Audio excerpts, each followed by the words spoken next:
दोस्तों नमस्कार। तो चलिए हम लोग स्टार्ट करते हैं 1941 से, क्योंकि 1940 तक हम लोग ऑलरेडी कवर कर चुके हैं।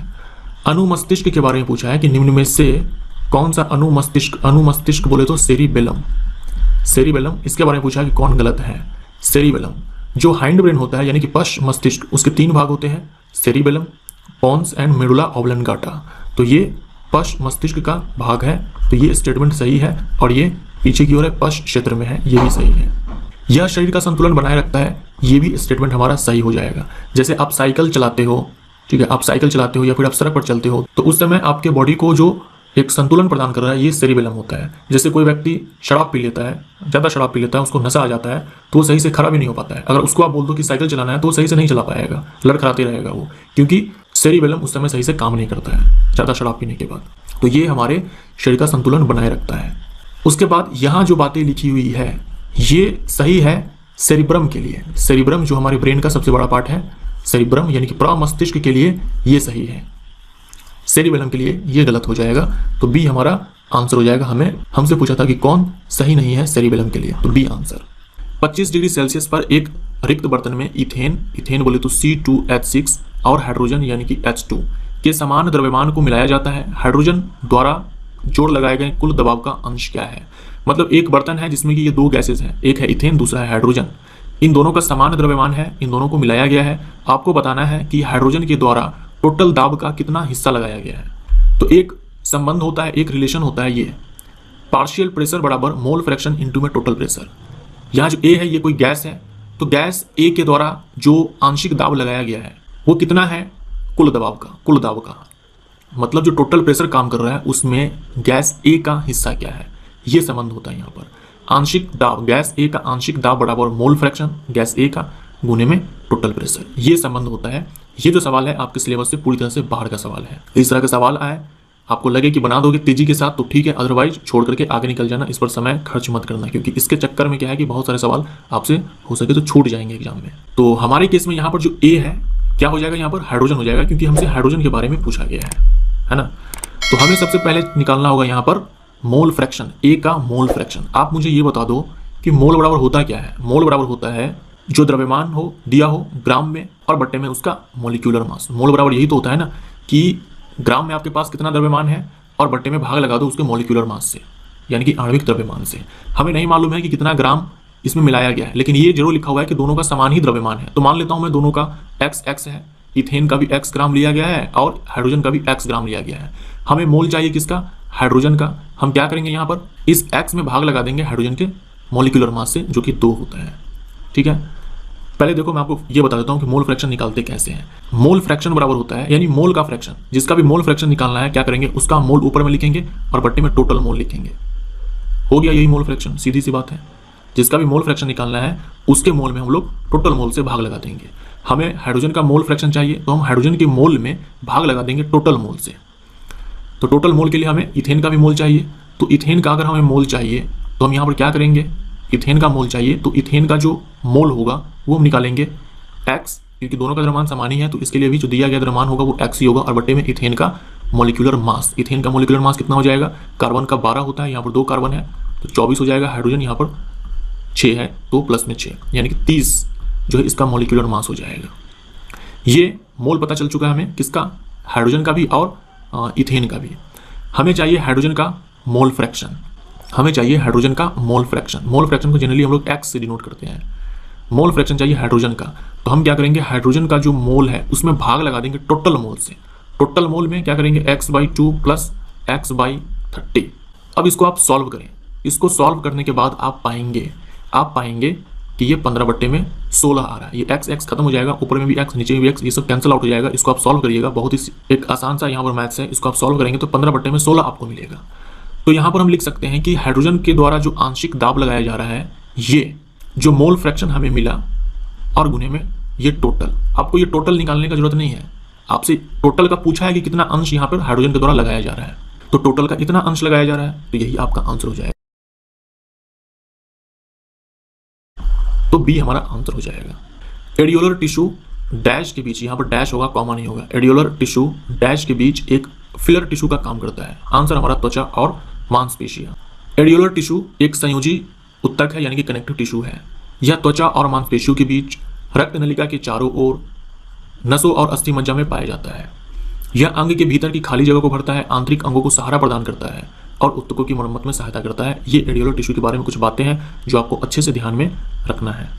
किसी आवर्त के 4 मूल तत्वों की परमाणु संख्या ये है। आधुनिक आवर्त सारणी में इनमें से सबसे अधिक धात्विक मूल तत्व की परमाणु संख्या डैश होगा। यानी कि मेटेलिक कैरेक्टर आपको बताना है इनमें से कौन से परमाणु संख्या वाले तत्व का मेटेलिक कैरेक्टर सबसे अधिक है। 17 वाला तो क्लोरीन है, ये तो अधातु है। 16 वाला सल्फर है, अधातु है। तो यहाँ पर ये दोनों का कोई चांस नहीं है।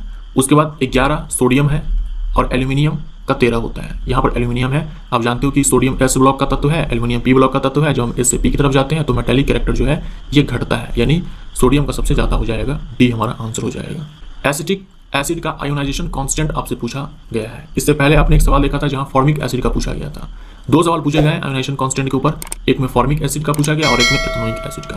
फॉर्मिक एसिड का इतना होता है और एसिटिक एसिड का, जिसे हम लोग एथेनोइक अम्ल भी बोलते हैं, ये इतना होता है। तो हमारा आंसर यहाँ पर बी हो जाएगा। पक्षी वर्ग में डैश होती है। पक्षी वर्ग में पंखों के साथ शुष्क और ग्रंथि विहीन, यहाँ पर विहीन हो जाएगा त्वचा। जो पक्षियाँ होती है, पंख होते हैं, उनमें स्किन ड्राई होती है और उनमें ग्लैंड्स नहीं होते हैं। पूंछ के पास एक ग्लैंड होती है जिसे हम लोग बोलते हैं प्रीन ग्लैंड, इसी को हम लोग ऑयल ग्लैंड भी बोलते हैं। तो बी हमारा आंसर। 27 डिग्री सेल्सियस पर एक बर्तन में समान भार के हीलियम, मीथेन, सल्फर डाइऑक्साइड रखा गया है जो 210 mm का दबाव डालते हैं। हीलियम, मीथेन, सल्फर डाइऑक्साइड का आंशिक दाब P1, P2 और P3 है। निम्नलिखित में से कौन सा विकल्प सही है? जो अभी आपने सवाल देखे थे मोल फ्रैक्शन के ऊपर, पार्शियल प्रेशर बराबर मोल फ्रैक्शन इनटू में टोटल प्रेशर, उसी पर आधारित ये सवाल है। यहाँ पर दे रखा है P1, P2, P3 जो कि इन सब का आंशिक दाब है, यानी जो हीलियम है वो P1 हिस्सा लगा रहा है टोटल का, CH4 टोटल दाब का P2 दाब लगा रहा है और सल्फर डाइऑक्साइड टोटल का P3 दाब लगा रहा है। आपको बस ये ऑर्डर बताना है, बस आपको ऑर्डर बताना है कि कौन किससे कम है किससे ज़्यादा है। क्या देखा था आपने कि जो पार्शियल प्रेशर बराबर होता है वो होता है मोल फ्रैक्शन, जिसे हम लोग एक्स से दिखाते हैं, इनटू में टोटल। यहाँ देखो जो हमारा टोटल है वो दे रखा है कि 210 mm है, यानी कि इस टोटल प्रेशर का हमें अब कोई झंझट नहीं है क्योंकि सबके लिए 210 है, सबके लिए 210 mm है। तो इस टोटल प्रेशर के कारण हमें यहाँ पर कोई दिक्कत जो है होने वाली नहीं है। यानी जिसका मोल फ्रैक्शन ज़्यादा होगा हम बोल सकते हैं कि उसी का आंशिक दाब ज़्यादा होगा, क्योंकि टोटल प्रेशर तो सबका बराबर ही है। जिसका मोल फ्रैक्शन ज़्यादा होगा उसी का आंशिक दाब ज़्यादा होगा। मोल फ्रैक्शन बराबर होता क्या है? मोल फ्रैक्शन बराबर होता है जो हमें द्रव्यमान दिया हुआ है, मास जो हमें दिया हुआ है वो भी ग्राम में। हमें नहीं दे रखा है कि कितना ग्राम दिया हुआ है, लेकिन हमें ये बोलना है कि सबका समान ही भार है। सबका समान ही भार है मतलब हीलियम भी मान लो x ग्राम है, मीथेन भी मान लो x ग्राम है और सल्फर डाइऑक्साइड भी x ग्राम है। तो मास गिवन बट्टे में क्या होगा? मॉलिक्यूलर मास होगा, मॉलिक्यूलर मास होगा।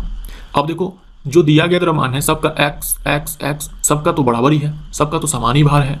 तो हमें अब इससे भी कोई टेंशन नहीं है, इसका भी झंझट खत्म हो गया, हमारे काम को और आसान बना दिया सबका भार समान दे करके। मतलब अब क्या हुआ कि मोल फ्रैक्शन उसका ज़्यादा होगा जिसका मॉलिक्यूलर मास कम होगा। पहले आपने देखा कि जिसका मोल फ्रैक्शन ज़्यादा होगा उसका आंशिक दाब ज़्यादा होगा। उसके बाद हम लोगों ने यहाँ देखा कि जिसका मॉलिक्यूलर मास कम होगा उसका मोल फ्रैक्शन ज़्यादा होगा। तो अगर हम इस दोनों को एक साथ देखें तो हम बोल सकते हैं कि जिसका जो मॉलिक्यूलर मास है कम होगा उसका आंशिक दाब ज़्यादा होगा, ये बोल सकते हैं। तो आप मुझे बताओ इसमें से किसका मॉलिक्यूलर मास कम है? हीलियम का सबसे कम हो जाएगा, 4 ही होता है इसका, और हीलियम का जो हमें आंशिक दाब दे रखा है वहाँ पर P1 दे रखा है, तो P1 हो जाएगा सबसे ज़्यादा। इससे थोड़ा ज़्यादा किसका द्रव्यमान है? ये हो जाएगा मीथेन का, CH4 का। 12 और 4 16 हो जाएगा यहाँ पर, यानी P2 हो जाएगा। और सल्फर का 32 होता है, यानी ये सबसे ज़्यादा हो जाएगा। सल्फर का 32 होता है, प्लस इसमें ऑक्सीजन को जोड़ोगे तो ये बहुत ज़्यादा द्रव्यमान आएगा, मॉलिक्यूलर मास आएगा। तो इसके द्वारा जो आंशिक दाब है वो कम लगाया जाएगा, यानी जो हमारा सही आंसर हो जाएगा वो C हो जाएगा। ध्वनि की तीव्रता आपको दी गई है वाट पर मीटर स्क्वायर में, इसको डेसिबल में कन्वर्ट करना है। काफ़ी आसान सवाल दिखने में लग रहा है, लेकिन ये सवाल आसान है नहीं। ये क्लास 11th का सवाल है, ठीक है, क्लास 11th के साउंड चैप्टर से ये सवाल है। इस सवाल को बनाने के लिए आपको लॉग आना चाहिए, ठीक है, लॉग जो फंक्शन होता है ये आपको आना चाहिए। इस सवाल को बनाने के लिए ये फॉर्मूला होता है कि डेसिबल में तीव्रता चाहिए, तो फॉर्मूला होता है 10 गुने में लॉग I बटे में I0। I0 का मान होता है ये, और आपको ये जो वैल्यू दे रखा है ये आई का वैल्यू दे रखा है, आई का वैल्यू ये है, आई नॉट का वैल्यू ये है। आपको ये फार्मूला अप्लाई करना है और बना देना है, लेकिन इस फार्मूले को सॉल्व तभी कर पाओगे ना जब आपको लॉग पता होगा। यहाँ पर कुछ चीज़ें मैं आपको बता रहा हूँ लॉग के बारे में। देखो लॉग मान लो यहाँ पर n है और यहाँ पर a है, तो लॉग के पास ये दो चीज़ें होती हैं, एक ये इसके सामने और एक नीचे इसके जस्ट। हम इसे बोलते हैं आर्ग्यूमेंट और इसे बोलते हैं बेस। जैसे मान लो यहाँ पर लिखा हुआ है log 10, तो ये 10 आर्ग्यूमेंट हो जाएगा, और यहाँ पर मान लो बेस लिखा हुआ है 10, तो ये बेस हो जाएगा। समझ में आया आपको? जैसे मान लो यहाँ पर log x y लिखा हुआ है, मतलब x हो गया इसका आर्ग्यूमेंट और y हो गया इसका बेस। ये चीज़ आप समझे? यानी यहाँ पर जो log i बटे में आई नॉट लिखा हुआ है ये क्या है? आर्ग्यूमेंट है, लेकिन बेस यहाँ पर नहीं दिख रहा है। अगर बेस नहीं दिख रहा है आपको तो आपको वहाँ पर बेस 10 ले लेना है। यहाँ देखो यहाँ पर लिखा है ना कि log है i है और i बटे में नॉट है, log i बटे में आई नॉट, तो ये इसका आर्ग्यूमेंट हो गया। और यहाँ पर बेस नहीं लिखा हुआ है, इसका मतलब बेस यहाँ पर आपको 10 लेना है। ये बाय डिफॉल्ट है कि बेस आपको यहाँ पर 10 लेना है। तो चलिए अब हम लोग क्या करते हैं, फॉर्मूला में वैल्यू को पुट करते हैं। इंटेंसिटी चाहिए आपको, डेसिबल में चाहिए। 10 गुने में log i का मान कितना है? इतना है। 3 गुने में 10 पे पावर -6 बटे में आई नॉट का वैल्यू कितना है? ये है 10 पे पावर माइनस में 12। इसको सॉल्व करना है तो ये 10 गुने में log हो जाएगा। यहाँ देखिए 10 पे पावर -12 है, ये ऊपर जाएगा तो हमारे पास कितना बचेगा? ये 10 पे पावर 6। अब देखिए एक फॉर्मूला होता है log के अंदर, मान लो ये आर्ग्यूमेंट में log a गुने में b है, यानी आर्ग्यूमेंट जो है वो प्रोडक्ट के रूप में है, मल्टीप्लाई के रूप में है, log a इंटू में log b। तो हम क्या करेंगे, इसको अलग अलग कर देंगे, log a log b और बीच में प्लस का साइन, यानी log a plus log b हो जाएगा सिंपल। तो बस आपको यहाँ पर ये वाला फॉर्मूला लगा देना है। यहाँ पर 10 गुने में क्या हो जाएगा यहाँ पर कि log 3 प्लस log 10 पे पावर 6। अब यहाँ पर देखो log 3 का वैल्यू आपको पता होना चाहिए, log 3 का वैल्यू आपको डायरेक्ट पता होना चाहिए। log 3 का वैल्यू अगर आपको नहीं मालूम है तो आप नहीं बना पाओगे। वैसे तो आपने ये फॉर्मूला भी देखा, ये भी अगर आपको नहीं पता हो तो नहीं बना पाओगे। log 3 का वैल्यू आपको पता होना चाहिए, नहीं पता है तो आप नहीं बना पाओगे। log 3 का वैल्यू होता है 0.48, ये log 3 का वैल्यू होता है। तो यहाँ पर 10 गुने में log 3 का वैल्यू लिखेंगे 0.48 प्लस। अब देखो इसको भी सॉल्व करने के लिए एक फॉर्मूला होता है।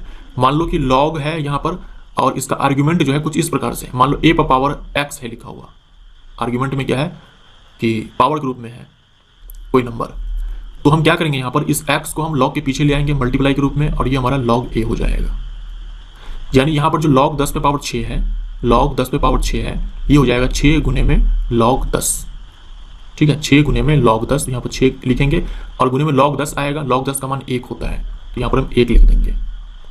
उसके बाद इसको सॉल्व करेंगे तो ये हमारा हो जाएगा 10 गुने में 6.48 बराबर ये हो जाएगा हमारा 64.8 डेसिबल में।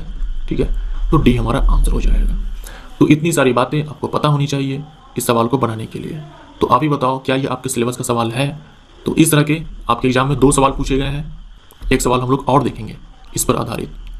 यदि आप अपनी हथेली पर डैश धातु रखेंगे तो वह धातु पिघल जाती है। कौन सी धातु है? गैलियम सीजियम, गैलियम और सीजियम। एक आइडियल गैस का 4 ग्राम इतना केल्विन है टेम्परेचर, 2 एटीएम दबाव है और वॉल्यूम है। यहाँ पर देखो, यहाँ पर ये कॉमा नहीं होगा, पॉइंट होगा, और ये लीटर में है जो कि लिखा नहीं यहाँ पर। इतना लीटर का परिणाम प्राप्त करता है, उसका आणविक भार क्या है, मॉलिक्यूलर मास क्या है। पिछले वीडियो में आपने आइडियल गैस इक्वेशन देखा था, पीवी बराबर एनआरटी। यहाँ देखो पी बराबर एनआरटी में आर का जो वैल्यू है, यानी कि जो यूनिवर्सल गैस कांस्टेंट है, ये इतना है। ठीक है, ये इतना है 8.31 जूल पर केल्विन पर मोल। ये जो वैल्यू है आर के लिए, ये ऐसा नहीं है कि ये एकलौता वैल्यू है। ठीक है, हम आर का कुछ और वैल्यू भी पुट करते हैं, बात एक ही है, बस यूनिट के हिसाब से क्या होगा, वैल्यू चेंज हो जाएगा। यहाँ पर जूल पर केल्विन पर मोल है, अगर हम कैलोरी में लिखे तो कुछ और वैल्यू आएगा, एटीएम लीटर में लिखे तो कुछ और वैल्यू आएगा। तो ये डिपेंड करता है आर का वैल्यू कि बाकी सारे जो टर्म्स दिए हुए हैं, जैसे कि प्रेशर हो गया, वॉल्यूम हो गया, इन सब का यूनिट क्या है। अगर हम आर का वैल्यू ये लेते हैं तो यहाँ जो दबाव डाला जाएगा, प्रेशर डाला जाएगा, वो पास्कल में डाला जाएगा, वॉल्यूम मीटर क्यूब में डाला जाएगा, टेम्परेचर हमेशा केल्विन में डाला जाएगा। हमारे इस सवाल में देखो आपको जूल वगैरह नहीं दे रखा है। ठीक है, जूल जो है नहीं दे रखा है, आपको सीधा यहाँ पर लीटर दे रखा है वॉल्यूम के केस में, और प्रेशर के केस में एटीएम दे रखा है। तो इसके लिए हम लोग क्या करेंगे, इक्वेशन यही लगाएंगे, लेकिन आर का वैल्यू हम यहाँ पर चेंज कर देंगे। आर का वैल्यू जो है इस बार हम गैस कांस्टेंट या फिर बोल दो यूनिवर्सल गैस कांस्टेंट, इसका जो वैल्यू हम लोग ये वाला पुट करेंगे, एटीएम लीटर पर मोल पर केल्विन। ठीक है, 0.0821 एटीएम लीटर पर मोल पर केल्विन, हम लोग ये आर का वैल्यू लेंगे यहाँ पर। जब हमें दाब एटीएम में दे रखा हो, वॉल्यूम लीटर में दे रखा हो, तब हम आर का ये वैल्यू डायरेक्ट पुट करेंगे। आपको क्या चाहिए यहाँ पर, आणविक भार चाहिए, मॉलिक्यूलर मास चाहिए। यहाँ देखो जो नंबर ऑफ मोल लिखा हुआ है, अभी आपने देखा सवाल में मोल फ्रैक्शन वाले में, मोल कैसे निकालते हैं, जो हमें मास दिया होता है, जो हमें मास दिया होता है ग्राम में, याद रखना ग्राम में मास होना चाहिए, बट्टे में उसका मॉलिक्यूलर मास हो जाएगा, बट्टे में क्या हो जाएगा, उसका मॉलिक्यूलर मास हो जाएगा। आपको कुछ नहीं करना है यहाँ पर, ये जो पीवी बराबर एनआरटी है इसको हम लिख सकते हैं पीवी इज इक्वल टू, ये जो मोल है इस मोल के जगह पर हम लिख सकते हैं कि जो हमें मास दिया हुआ है ग्राम में, बट्टे में मॉलिक्यूलर मास यानी कि मॉलिक्यूलर वेट, गुने में आर इंटू में टी। यहाँ से जो मॉलिक्यूलर वेट हो जाएगा हमारा वो क्या हो जाएगा, जो हमें मास दे रखा है ग्राम में, गुने में आर गुने में टी, और बट्टे में यहाँ पर हमारा हो जाएगा पी इंटू में वी। बस आपको यहाँ पर सारे के सारे वैल्यू पुट कर देने हैं, सॉल्व करने हैं। मास आपको 4 ग्राम दे रखा है, चलो 4 ग्राम हो गया। आर का वैल्यू आपको ये लेना है, सॉरी ये वाला लेना है, ये 0.0821, ठीक है, मल्टीप्लाई टेम्परेचर आपको यहाँ पर कैलोरी में दे रखा है 546, तो चलो 546 डिवाइड पाई। पी आपको लेना है 2 एटीएम, यहाँ पर 2 लिख दो। वॉल्यूम आपको ये लेना है 5.60351, ये आपको इतना कैलकुलेशन करना पड़ेगा। इस तरह के सवाल में जो है इतना कैलकुलेशन करना ही पड़ता है। अब इसको आप क्या करोगे, मल्टीप्लाई करो, डिवाइड करो, ये सारे काम करो। सॉल्व करने के बाद आपको वैल्यू मिलेगा 15.99 करके, ठीक है, 15.99 करके, यानी कि लगभग में आपको 16 मिल जाएगा। तो बी हमारा आंसर हो जाएगा। ये सवाल भी आपके सिलेबस से बाहर का है। पुरुष में कितने अंडकोश होते हैं, पुरुष में यानी कि मेल में कितने स्क्रोटम होते हैं। एक स्क्रोटम होता है जिसमें 2 टेस्टिस होते हैं, 2 वृषण होते हैं, ठीक है, 2 वृषण होते हैं, तो एक हमारा आंसर हो जाएगा। हमें स्क्रोटम के बारे में बोल रखा है, टेस्टिस के बारे में नहीं बोल रखा है, वृषण के बारे में नहीं बोल रखा है। टेस्टिस के बारे में पूछता तो 2 आंसर देते, लेकिन अंडकोश बोल रखा है, मतलब स्क्रोटम होता है। अब इस सवाल में भी क्या है, आपको यहाँ पर साउंड की इंटेंसिटी दे रखी है 10 to the power -11 वाट पर मीटर स्क्वायर। आपको क्या करना है, डेसिबल में चेंज करना है। अभी आपने फॉर्मूला देखा था, क्या फॉर्मूला था वो, इंटेंसिटी जब आपको डेसिबल में चाहिए तो 10 गुने में लॉग आई, ठीक है, लॉग आई जो आपको यहाँ पर दे रखा है, और बट्टे में क्या होता है आई नॉट का वैल्यू कितना होता है 10 पे पावर -12, ये आई नॉट का वैल्यू होता है। तो ये 10 हो जाएगा, ये 10 पे पावर -12 ऊपर जाएगा तो कितना हो जाएगा, ये 10 हो जाएगा सिंपली। और लॉग 10 का वैल्यू आपने क्या देखा अभी थोड़ी देर पहले 1, तो ये 10 डेसिबल हो जाएगा। डी हमारा आंसर हो जाएगा। तो ये आसान थोड़ा सा है पिछले वाले की तुलना में। डैश हमारे शरीर की कोशिकाओं में उपस्थित O2 के साथ संयोजित होकर ऊर्जा प्रदान करता है। देखिए ग्लूकोज सबसे पहले जो है, जो ग्लूकोज टूटता है श्वसन प्रक्रिया में, वो सबसे पहले ग्लूकोज टूटता है पाइरूवेट में, ठीक है, ग्लूकोज सबसे पहले पाइरूवेट में टूटता है, जिसके लिए हमें ऑक्सीजन नहीं चाहिए होता है। अब इस पाइरूवेट को पूरी तरह से टूटने के लिए हमें ऑक्सीजन भरपूर मात्रा में चाहिए होता है, तब जाकर के हमें यहाँ पर ATP के रूप में एनर्जी मिलता है। तो हमारा आंसर यहाँ पर पाइरूवेट हो जाएगा, क्योंकि हमें बोल रखा है कि कोशिकाओं में उपस्थित O2 के साथ संयोजित होकर के ऊर्जा प्रदान करता है। इसके लिए तो हमें चाहिए ही नहीं, हम शर्करा को इसलिए टिक नहीं मार रहे हैं क्योंकि शर्करा को स्टार्टिंग में O2 नहीं चाहिए होता है, पाइरूवेट को चाहिए होता है। मानक ताप और दाब पर, इसी को हम लोग शॉर्ट में बोलते हैं STP, यानी कि standard temperature and pressure, standard temperature and pressure पर 7.5 ग्राम गैस इतना लीटर आयतन लेती है, या कौन सी गैस है, यही आपको यहाँ पर बताना है। तो होता कुछ ऐसा है, एट STP, ठीक है, एट STP यानी कि मानक ताप और दबाव पर जब कोई गैस 22.4 लीटर आयतन लेती है, तब हम बोलते हैं कि वो जो गैस है वो 1 मोल के बराबर है। जब कोई गैस STP पर 22.4 लीटर आयतन लेती है तो हम बोलते हैं कि उस गैस की जो मात्रा है वो 1 मोल के बराबर है। तो आपके केस में कितना यहाँ पर लिया गया है 5.6, 5.6, तो 22.4 में 22.4 लीटर में 1 मोल, तो यहाँ पर 1 लीटर में कितना हो जाएगा, 1 बट्टे में, यूनिटरी मेथड में लगा रहा हूँ बस, तो यहाँ पर 5.6 लीटर में कितना हो जाएगा 1/22.4 इंटू में 5.6, यानी कि आपको मिला यहाँ पर 5.6 डिवाइड बाई 22.4, ये मिला आपको, ये मोल है, ठीक है, ये क्या मिला आपको, ये मोल मिला। चलो ठीक है, ये मोल मिल गया। और आप क्या जानते हो मोल के बारे में, ये बता दो।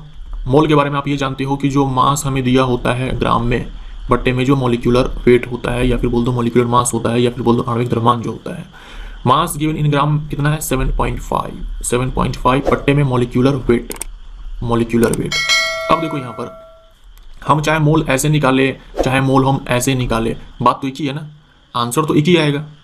दोनों मोल तो बराबर ही होंगे ना, हम लोग एक ही गैस के बारे में बात कर रहे हैं। जो भी गैस यहाँ पर दिया हुआ है, चाहे हम उसका ऐसे मोल निकाल ले, चाहे हम उसका ऐसे मोल निकाल ले, वैल्यू तो बराबर ही आने वाला है। तो हम क्या करेंगे, इस दोनों वैल्यू को इक्वेट कर देंगे, बराबर कर देंगे। यानी कि 7.5 बट्टे में जो यहाँ पर है मॉलिक्यूलर वेट बराबर हो जाएगा इस वैल्यू के 5.6 अपॉन में 22.4। इसको क्या करना है, सॉल्व करना है। जब आप इसको सॉल्व करोगे, एक्स नहीं, मॉलिक्यूलर वेट जो है यहाँ पर ये आएगा आपका 30 के बराबर। मॉलिक्यूलर वेट कितना आएगा, 30 के बराबर। तो आपको यहाँ पर क्या करना है, बस यहाँ पर चेक कर लेना है कि किसका मॉलिक्यूलर मास 30 होता है। तो ये हो जाएगा ए का। नाइट्रोजन का होता है 14, ऑक्सीजन का होता है 16, 6, 4, 10 और ये 3, 30 हो जाएगा। बाकी आप सारे का निकाल सकते हो, किसी का भी 30 नहीं आएगा। साइटोन क्या होता है, तो ये एक न्यूरॉन है। इसी पार्ट को हम लोग साइटोन बोलते हैं। इसी पार्ट को हम लोग क्या बोलते हैं, साइटोन बोलते हैं। और इसी को हम लोग पेरी कैरियोन बोलते हैं। तो ये हमारा आंसर। 2 किलोग्राम द्रव्यमान वाले किसी पिंड को 490 जूल की गतिज ऊर्जा के साथ लंबवत रूप से फेंका जाता है। यदि गुरुत्वाकर्षण के कारण त्वरण इतना है तो वह ऊंचाई डैश होगी जिस पर पिंड की गतिज ऊर्जा मूल मान का आधा हो जाता है। इससे पहले मैंने आपको बताया हुआ है कि जब हम किसी वस्तु को ऊपर फेंकते हैं, तो मान लो वस्तु जो है h हाइट तक गया, तो h/2 हाइट पर जो स्थितिज ऊर्जा होती है और गतिज ऊर्जा होती है वो आपस में बराबर होती है। ये चीज़ मैंने आपको पहले भी बताया हुआ है 2-3 बार। और आप ये भी जानते हो कि जैसे जैसे वस्तु ऊपर की ओर जाती है उसकी गतिज ऊर्जा कम होती चली जाती है, क्योंकि गति में कमी आने लगता है। मैक्सिमम हाइट पर पहुंचने के बाद जो स्पीड है वो 0 हो जाता है। अगर स्पीड 0 हो गया मतलब कि गतिज ऊर्जा पूरी तरह से 0 हो चुका है। गतिज ऊर्जा यहाँ पर 0 और सारी की सारी जो गतिज ऊर्जा है वो स्थितिज ऊर्जा में कन्वर्ट हो चुकी है। ये स्थितिज ऊर्जा जो है यहाँ पर मैक्सिमम हो जाती है। जब हम फेंकते हैं उस समय जो गतिज ऊर्जा है ये मैक्सिमम होती है, जिसका वैल्यू आपको दे रखा है 490 जूल में। और यहाँ पर स्थितिज ऊर्जा 0 होती है। जब यही वस्तु मैक्सिमम हाइट पर पहुंचती है तब इसकी गतिज ऊर्जा 0 हो जाती है और सारी गतिज ऊर्जा जो है ये स्थितिज ऊर्जा में कन्वर्ट हो जाती है। मतलब जो यहाँ पर 490 जूल गतिज ऊर्जा यहाँ पर दिया गया था, यहाँ पर ये स्थितिज ऊर्जा के रूप में हमें मिल जाएगा 490 जूल। ठीक है, यानी स्थितिज ऊर्जा बराबर जो हमारा होता है वो mgh के बराबर होता है और ये हमें मिल गया यहाँ पर 490 जूल में। यहाँ से हम h निकालते हैं, क्योंकि h निकालेंगे तभी तो h/2 मिलेगा ना। तो ये 490 में बट्टे में यहाँ पर मास आएगा। मास हमें 2 kg रखा है। उसके बाद g आएगा। g का मान हमें 9.8 लेना है। इसको सॉल्व करेंगे तो हमें यहाँ पर 25 मिलने वाला है। इसको सॉल्व करेंगे तो यहाँ पर हमें 25 मिलेगा, 25 मीटर मिलेगा, क्योंकि सारे के सारे हम लोग SI यूनिट में वैल्यू को पुट कर रहे हैं। तो जो हमें हाइट मिलने वाली है यहाँ पर वो SI मात्रक में ही मिलने वाली है। तो h का वैल्यू यहाँ पर 25 मीटर है, तो h/2 का वैल्यू कितना हो जाएगा 12.5। यानी इस हाइट पर जो स्थितिज ऊर्जा है और गतिज ऊर्जा है ये दोनों बराबर हो जाएंगे। तो हम बोल सकते हैं कि गतिज ऊर्जा जो है यहाँ पर आधी हो चुकी है स्थितिज ऊर्जा की, सॉरी स्टार्टिंग में जो गतिज ऊर्जा थी उसकी। तो हमारा आंसर यहाँ पर बी हो जाएगा। आधी क्यों हो गई, क्योंकि आधी गतिज ऊर्जा जो है बची हुई है इस हाइट पर और आधी कन्वर्ट हो चुकी है स्थितिज ऊर्जा में। तो ये सवाल अच्छा सवाल है और ये आपके सिलेबस का सवाल है। ये क्लास 9th के अकॉर्डिंग ये सवाल है। उभयचर में जो उभयचर की स्किन होती है उस पर पंख नहीं होते हैं बट ग्लैंड्स होते हैं, ग्रंथि होती है। तो श्लेष्मा ग्रंथि होती है, म्यूकस ग्लैंड होती है और स्किन ड्राई भी नहीं होती है, मॉइस्ट होती है, नम होती है। सी आंसर हो जाएगा। विद्युत वाहक बल जिसे हम लोग इलेक्ट्रोमोटिव फोर्स बोलते हैं, शॉर्ट में हम लोग EMF लिखते हैं। SI मात्रक इसका वोल्ट होता है, का मान डैश के बराबर होता है। ये होता है वर्क डन अपॉन चार्ज। ठीक है, EMF बराबर होता है वर्क डन अपॉन चार्ज। इसी को आप लिख सकते हो एनर्जी अपॉन में चार्ज, कार्य बट्टे में आवेश या फिर ऊर्जा बट्टे में आवेश। तो ये दोनों ही सही है। यहाँ पर देखो B में दिया हुआ है वर्क अपॉन चार्ज और C में रखा है एनर्जी अपॉन में चार्ज। बोर्ड की तरफ से केवल C आंसर मारा गया है, लेकिन आंसर जो है B भी होगा C होगा, दोनों हो सकता है। यहाँ पर जो हमारा आंसर होगा वो B और C दोनों हो सकता है। किसी स्प्रिंग में स्थिर बल 10 न्यूटन प्रति मीटर में प्रारंभिक खिंचाव 0.2 मीटर है। खिंचाव को 0.25 मीटर तक बदलने में स्थितिज ऊर्जा में वृद्धि लगभग डैश होती है। ये चीज़ तो मैंने आपको पहले भी बताया हुआ है कि अगर आप स्प्रिंग को दबाते हो, कंप्रेस करते हो या फिर स्ट्रेच करते हो, खींचते हो, तो उसके ऊर्जा में वृद्धि होती है। और वो जो ऊर्जा होती है वो होती है स्थितिज ऊर्जा। स्प्रिंग में वो स्थितिज ऊर्जा होती है। यहाँ पर क्या हुआ है कि पहले स्प्रिंग को इतना खींचा गया, फिर और खींचा गया इतना। तो पहले इतना खींचा होगा तो कुछ स्थितिज ऊर्जा उसमें संचित हो गई, यानी कुछ पोटेंशियल एनर्जी उसमें स्टोर हो गई। फिर और खींच दिया इतना, यानी इतना और नहीं खींचा, इसको बढ़ा करके इतना कर दिया गया, यानी कि पोटेंशियल एनर्जी अब और ज़्यादा स्टोर हो गई। यही आपको बताना है कि पहले की तुलना में कितनी वृद्धि हुई। स्थितिज ऊर्जा में। तो स्प्रिंग में जो स्थितिज ऊर्जा होती है उसके लिए फॉर्मूला होता है हाफ के एक्स स्क्वायर, हाफ के इंटू में एक्स स्क्वायर। के होता है स्प्रिंग कांस्टेंट, स्प्रिंग कांस्टेंट यानी कि 1 मीटर स्प्रिंग को खींचने के लिए कितना बल लगाया गया, यही यहाँ पर लिखा हुआ है 10 न्यूटन प्रति मीटर। के का जो यूनिट होता है वो न्यूटन पर मीटर होता है। तो यहाँ पर जो के है हमारा वो 10 है, 10 न्यूटन पर मीटर जो यहाँ पर दे रखा है। देखो पहले स्प्रिंग को खींचा गया 0.2 मीटर, तो यहाँ पर हम x1 मान सकते हैं इसको, ठीक है। x1 बराबर 0.2 मीटर, बाद में खींच करके इतना कर दिया गया, तो ये x2 हो जाएगा 0.25 मीटर। आपको क्या करना है, इसके साथ आप स्थितिज ऊर्जा निकाल लो एक बार फॉर्मूला लगा करके, फिर इसके साथ निकाल लो, फिर क्या करना है इस वाले में से इसको घटा देना है। हमें यहाँ पर चेंज निकालना है, चेंज इन पोटेंशियल एनर्जी, स्थितिज ऊर्जा में कितना अंतर आया। तो बाद में कितना हो गया, तो हाफ के x2 स्क्वायर माइनस प्रारंभिक हाफ के x1 का स्क्वायर, यही हो जाएगा। यानी बाद में जब x2 किया गया तब स्थितिज ऊर्जा माइनस में जब x1 किया गया था तब कितना था। तो यहाँ से हाफ के कॉमन लेंगे तो x2 का स्क्वायर माइनस x1 का स्क्वायर होगा। बस वैल्यू यहाँ पर पुट करना है, के का मान 10 है, x2 का वैल्यू यहाँ पर लेना है आपको, सॉरी दिया गया है यहाँ पर 0.25, ठीक है, ये स्क्वायर हो जाएगा, माइनस x1 का वैल्यू है 0.2 का यहाँ पर स्क्वायर हो जाएगा। जब आप इसको सॉल्व करेंगे, इस पूरे को आप सॉल्व करेंगे तो आपका जो वैल्यू मिलेगा वो 0.1 जूल मिलेगा, 0.1 जूल। तो बी हमारा यहाँ पर आंसर हो जाएगा। आप इसको क्या करेंगे, सॉल्व कीजिए और आंसर चेक कीजिए। अब देखिए इस सवाल में आपसे क्या कहा गया है, आपसे इस सवाल में ये कहा गया है कि कोई तार है जो अभी ये अपने नॉर्मल अवस्था में, इसमें कोई खिंचाव नहीं है। जब इस तार से 200 न्यूटन भार वाले किसी वस्तु को लटकाया जाता है तो इसके तार में कुछ खिंचाव आ जाता है, इसके तार में कुछ खिंचाव आ जाता है। मान लीजिए कि जो इसकी लंबाई है अभी नॉर्मल अवस्था में, जब इसमें कोई खिंचाव नहीं है, ये x1 है, x1 छोड़ो L1 मान लो, जो लंबाई है L1 है। बाद में जब इस पर एक भार को लटकाया गया तो यहाँ से यहाँ जो लंबाई है वो तो L1 ही है, कुछ यहाँ पर जो तार है वो यहाँ पर खिंच गई है। कितनी खिंच गई है, ये इतनी खिंच गई है, 1 mm जो है, 1 mm होता है 10⁻³ मीटर, इतनी तार खिंच गई है। अगर मैं आपसे बोलूँ कि परिवर्तन कितना आया लंबाई में, तो आप क्या बोलोगे, परिवर्तन कितना आया, यानी ये जो टोटल लंबाई है इसमें से इस वाले लंबाई को घटा दोगे, तो परिवर्तन जो है यहाँ पर 10⁻³ मीटर का ही आएगा लंबाई में परिवर्तन। तो तार में जो इलास्टिक पोटेंशियल एनर्जी है जो स्टोर्ड हो गई है, जो इलास्टिक पोटेंशियल एनर्जी है, प्रत्यास्थ स्थितिज ऊर्जा है जो कि इसमें अब संचित हो चुकी है, वो बराबर होता है F इंटू में डेल्टा L बट्टे में 2, ठीक है।